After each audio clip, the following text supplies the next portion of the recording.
Hello everyone, I'm Ahmed. Today I will discuss a very important topic in physiology. That's the heart. You can see here, this is the heart. So what's actually heart? Heart is a muscular organ that pumps the blood in the circulatory system. Okay, where it's actually located? Heart is located, here is our bone, this is called sternum, and it's located behind the sternum, between the lungs. And it is 2/3 shifted towards the left side. Is the location of the heart. Okay, we will start our lecture today. Here you can see heart has 4 chambers. 1, 2, 3, 4. Okay, there are 4 chambers. It has 2 atria. One is from the right side and one is from the left side. And this is called a ventricle. And this is also called the ventricle. One ventricle is from the right side and one ventricle is from the left side. This portion which is on the right side, this is also called the right heart. Here you can see this portion which is on the left side. This portion is also called the left heart. Okay, let's start our topic. This I will write it here now. This chamber which is on the aortic side, which receives the blood from these veins.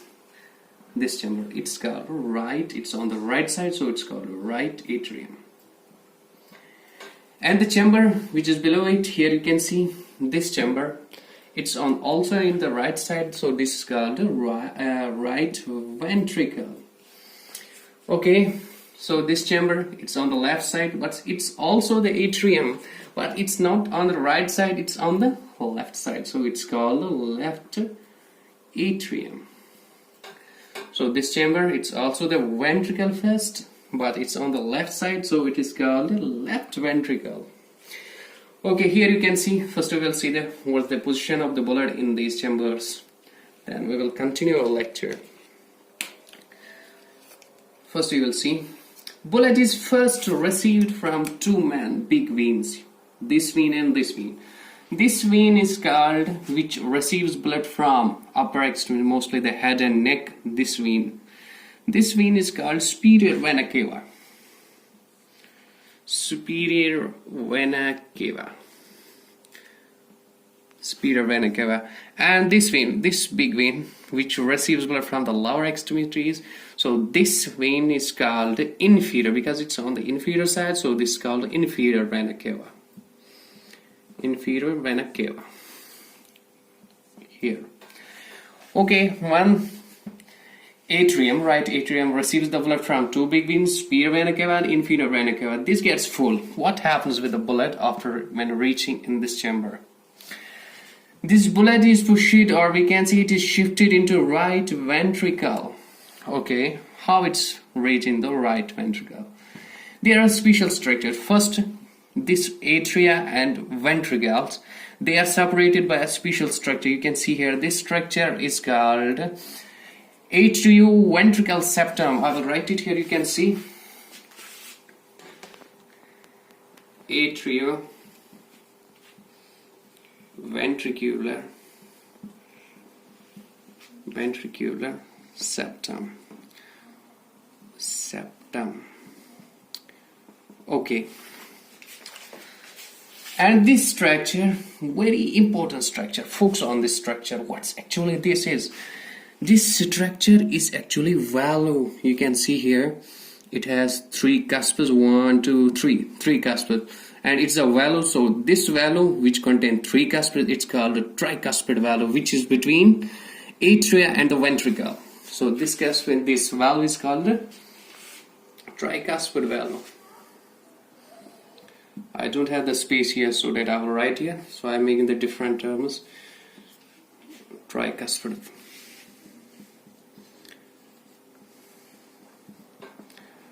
Okay, this is called tricuspid valve. Okay, through this tricuspid valve, blood is shifted from the right atrium to the right ventricle. I will see the position of the blood here. Through this, it is shifted into this chamber, blood. Okay, what happens with the blood in the right ventricle? Okay, let's see what happens with it. First is a very important point. The muscle of the right ventricle is thin as compared to the left ventricle. There's a reason for this. I will tell you later on this reason. So blood reaches in this. What happens with the blood? Here is special artery. This is the exceptional case. That artery contains deoxygenated blood is exceptional case here. But mostly the arteries contain oxygenated blood, but this is exceptional. It contains deoxygenated blood. We know from the superior vena cava and the inferior vena cava, blood which is received, that is deoxygenated blood. Okay, this deoxygenated blood shifted when this pumps, this gets shifted into this artery. What is this artery? You can see here this artery goes in our lungs, so this artery is called pulmonary artery. Okay, I will write here, don't be confused. Pulmonary artery. Okay, now blood is shifted into in this pulmonary artery. Okay, you can see here blood goes here in our lungs. What happens in our lungs? You can see here there's a capillary bed here. This capillary bed, what happens with this? You can see here this is alveoli. Alveoli. This alveoli contains oxygen. Okay, and this is deoxygenated blood here, so it contains carbon dioxide. If it is deoxygen, means carbon dioxide. Oxygen is present but very in a little amount, so this is deoxygenated. We can say carbon dioxide. This oxygen is shifted into this capillary bed and carbon dioxide is shifted into alveoli, and this carbon dioxide goes shifted these bronchioles and it is expirated out. Here you can see now the oxygen is in this capillary bed. When this blood becomes oxygenated here, okay, when it becomes oxygenated, what happens with this? So now this is also exception. When it becomes oxygenated, so this is called a vein here, but which vein is called pulmonary vein?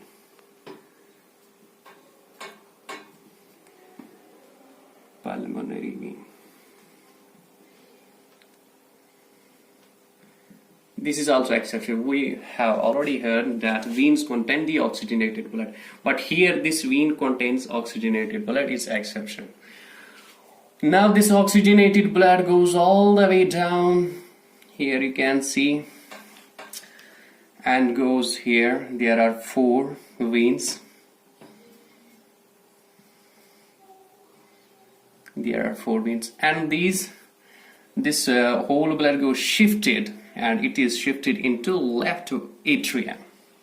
Actually, this left atrium receives from blood from 4 pulmonary veins. Each lung gives 2 pulmonary veins, and that pulmonary veins all the way comes to and goes into left atrium. When the blood goes into left atrium, what is this blood now? It is oxygenated blood now. What happens with this oxygenated blood? Okay, here this is oxygenated blood, and this oxygenated blood gets shifted into left ventricle. Here you can see how it gets shifted into left ventricle. There is a special structure. Again, just like here was a structure, tricuspid valve, here is also a valve. This valve, it's not tricuspid, it has only 2 cusps. So this valve is called a bicuspid valve. It has anterior and posterior cusp. So this is called a bicuspid valve. I will write it here. Bicuspid valve. Okay, I forgot to tell you something important here. When the blood shifted into this artery, here is also a valve. This valve is called, because it goes in the pulmonary in our lungs, so this valve is called pulmonic valve. I will write below here. This is called pulmonic valve. Pulmonic valve. Okay. When the blood is shifted into this, through this the bicuspid valve, blood is shifted into left ventricle. Okay, now blood is in our left ventricle. Here you can see there is thick muscle. Why there is thick muscle? Is the ventricle which pumps the blood and sends this blood to the whole tissues. So this muscle is thick. The muscle of the left ventricle is more thick than the right ventricle. Okay, now the blood reaches here. What happens with the blood? When this gets more full, it gets fully with the blood.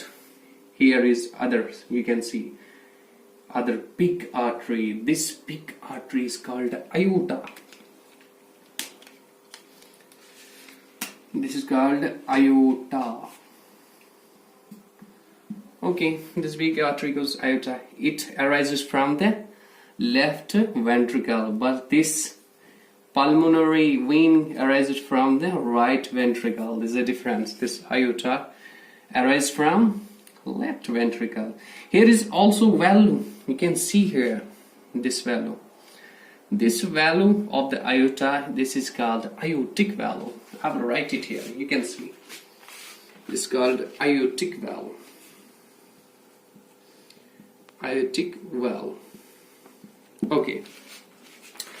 Now blood is shifted when this muscle contracts. This muscle. I will tell you the name of this muscle but later on. When this muscle contracts, blood is pushed into aorta. And what happens in the aorta? Okay, you can see blood goes all the way down. We'll see where it will go. Yes, it goes in different tissues because in our body there's different tissues, just our kidney, our this other systems are there present. So this, for I make a simple tissue here. So don't be confused, it's like something different. So this is our simple tissue I did make it. This blood, oxygenated blood goes, this is this aorta, then it breaks into artery, then arterioles, then capillaries. And from these capillaries what happens? It's a point where their exchange of gases takes place. From this capillary bed, we know it contains oxygenated blood. Okay, here when it contains oxygen, we know this blood contains oxygenated blood. What happens? It gives this oxygen to this tissue. Now tissue is very happy because it receives the oxygenated blood. Now it's very free. And what the tissue give in place of this oxygen? It gives carbon dioxide, CO2. Okay, and what happens with the CO2? You will see here. Okay, this CO2 comes all the way through these veins, venules, and through the venules, veins, and goes all the way here. Now where it reaches, it again reaches into right atrium.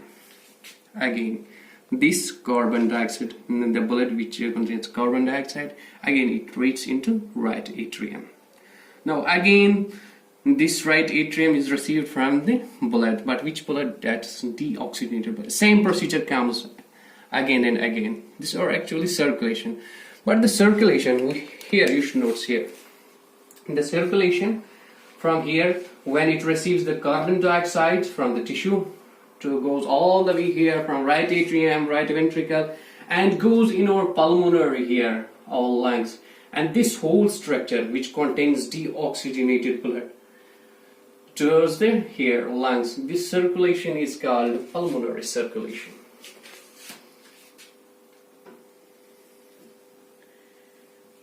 Pulmonary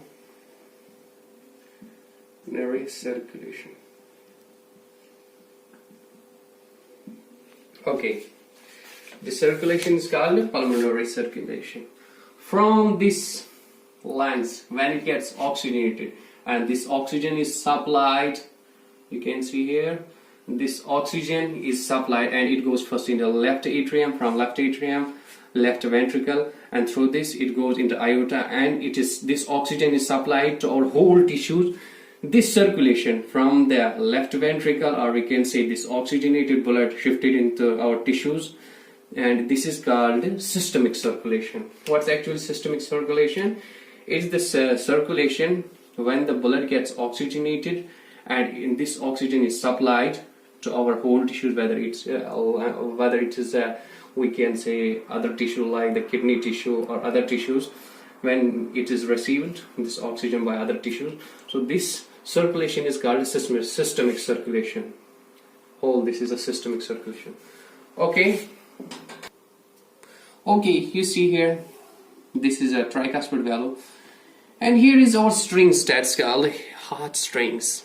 What's actually heart strings? You can see here this heart strings. Okay, and these heart strings help us in backflow of the blood. It actually holds this these valves, this valve. Okay, these strings are attached with a special, here are our muscles, you can see. I will make it on different colors so that you don't confuse. Okay, here is one muscle, second and third. These strings, heart strings, are attached with the special muscles. This muscle here, they're called papillary muscles. Here I will write papillary muscle. Okay, this is called papillary muscle. And these heart strings which hold is this valve, this is called chorda tendineae. These heart strings are called chorda tendineae. Chorda tendineae. Okay, here is also, you can see here, chorda tendineae, also called heart strings, and they are attached with papillary muscles and prevents from backflow of the blood. It holds these valves. Okay, this was about the circulation here. Now you understand about the chambers. Now I will tell you the layers of the heart. Heart has 3 layers. This outer layer, you can see this outer layer, you can see here, this is called epicardium, this outer layer. So I will make a different diagram here. For example, this is a heart. I will make this heart here, and I am making the right heart here, only the right heart.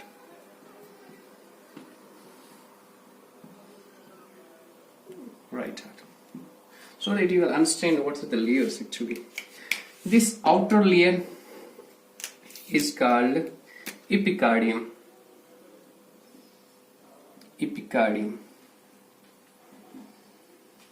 And this, from this there is other layer,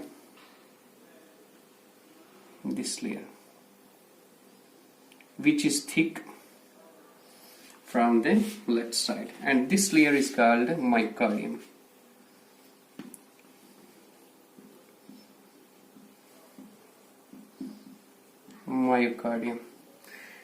And the innermost layer,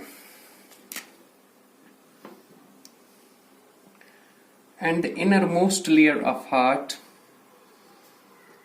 this is called endocardium.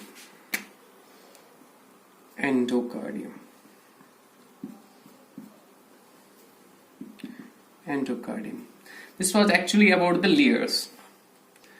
You can see layers, L-A-Y-S, layers. Now I will tell you about the covering of the heart. So if you see here, for example, if you guess, you can see here, this is epicardium, this myocardium, and this innermost layer is called endocardium. Okay, this was about the layers of the heart. Okay, If we know about the covering of the heart, there is only one covering of the heart. Okay, I will make it here. So don't be confused with this figure. I'm only focusing on this heart here.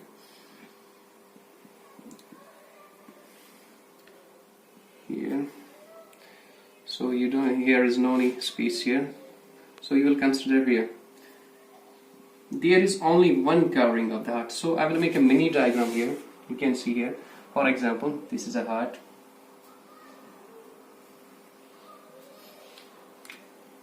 And this heart is having only one covering. Only one covering.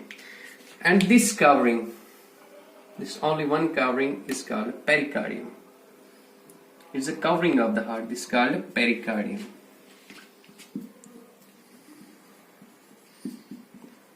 Pericardium. Okay, let the focus here. This called pericardium.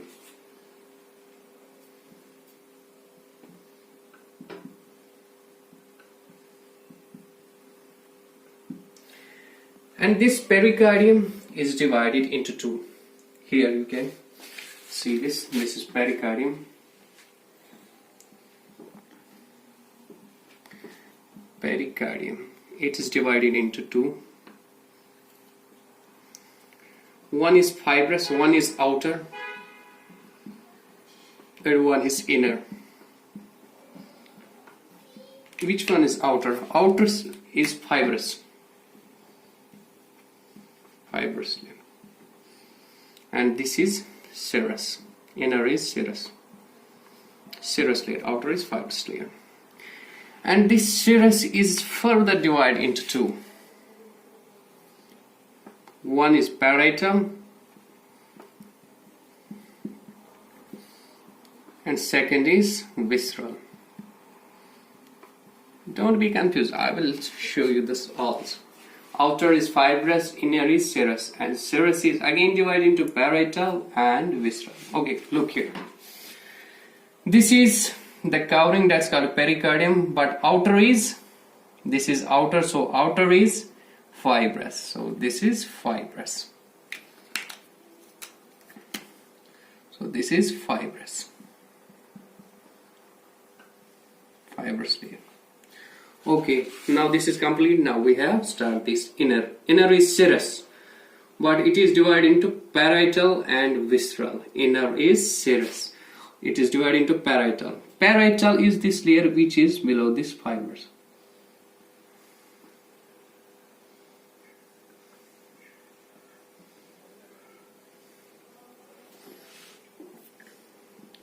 This is parietal. Here you can see this one, which is below the fibers because it's inner. So this is parietal. Parietal. Okay. And we is rarely connected with this layer, epicardium. So I'll make it different here. This covering. It is mostly related with the epicardium. It is attached with the epicardium.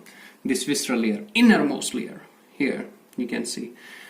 And now this is parietal and this is visceral. That are both parts of the serous layer. That is inner layer. And this is fibrous, that's outer layer. And between this parietal layer and this visceral layer, this is a visceral layer. Between this parietal layer and this visceral layer, there is a presence of the fluid. There is presence of the fluid. You can see. This fluid is called pericardial fluid. This is called pericardial fluid.